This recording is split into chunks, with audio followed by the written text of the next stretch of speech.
G'day everyone and welcome to your Friday footy feed. Carlton coach Mick Malthouse has weighed into the AFL race round, declaring Eddie Maguire is not the victim. The AFL has confirmed plans are being made for Maguire to take part in an education program which is being overseen by community engagement manager Jason Mifsud. Malthouse said he was shocked when he heard Maguire's on-air remarks and felt sorry for Adam Goodes. Eddie's not the victim. Eddie's not the victim in this. Is Eddie racist? I would say no, but at his own admission, he said it was a racist comment, at his own admission. Meanwhile, the Blues are preparing to play GWS, a game Malthouse is not taking lightly. We would like to think we can avoid any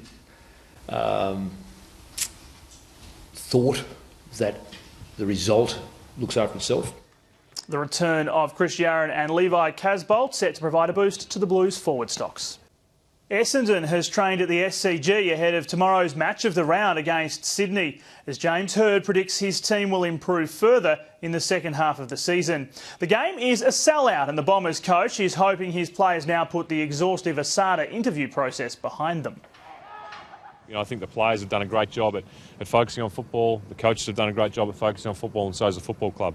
Now those interviews are over, the ability for the players really to focus on the football even more, I think we'll see a really good back half of the year. Now Michael Hurley has failed to come good after injuring his ankle against Richmond last week. Scott Gumbleton has been called into the Bombers' side. Damien Hardwick insists ruckman Ivan Maric is as fresh as he's been all season and is up to the challenge of taking on West Coast's Twin Towers Nick Natanui and Dean Cox on Monday night. He's probably the freshest he's been. He obviously hurt his ankle against the Geelong game, I think it was, and rucked out there. We gave him the week off. This year it's been a little bit slower build-up for him, but he's starting to hit some good form now, which we're excited by. Brett Delidio trains strongly and looks to have overcome a knee complaint. Gold Coast will be looking for revenge as well as the 4 points when they take on Geelong under the new lights at Simmons Stadium tomorrow night. Well, that's the plan. I think our very first game at Metricon Stadium, the lights came on and Geelong came out and Carmichael kicked his, I think it's now 90-metre goal on the run, and they spoiled our party. So we go down on a mission to hopefully spoil their party.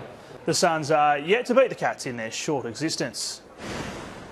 Injured star Taylor Walker was on hand as Adelaide went through its final preparations for tomorrow's clash with Fremantle. Assistant Mark Bickley says it's time the Crows claimed a big scalp.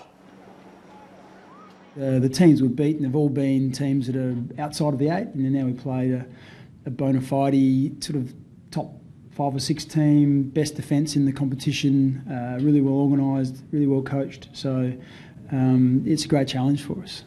Meanwhile, Fremantle is concerned about the weather forecast, admitting it'll change the game. Well, we're just going to have to assess. I mean, we know that it's going to be wet and possibly windy. So, for us to go and play the same way for the whole game, if those conditions do prevail, it's something we have to think about. The Dockers will welcome back Stephen Hill from a quad injury. And that is our footy feed for this Friday. Round 10, of course, begins tonight with Brisbane and Collingwood at the Gabba. Cannot wait for that. I'm Matt Thompson from all the team here at AFL.com.au. Have a great weekend.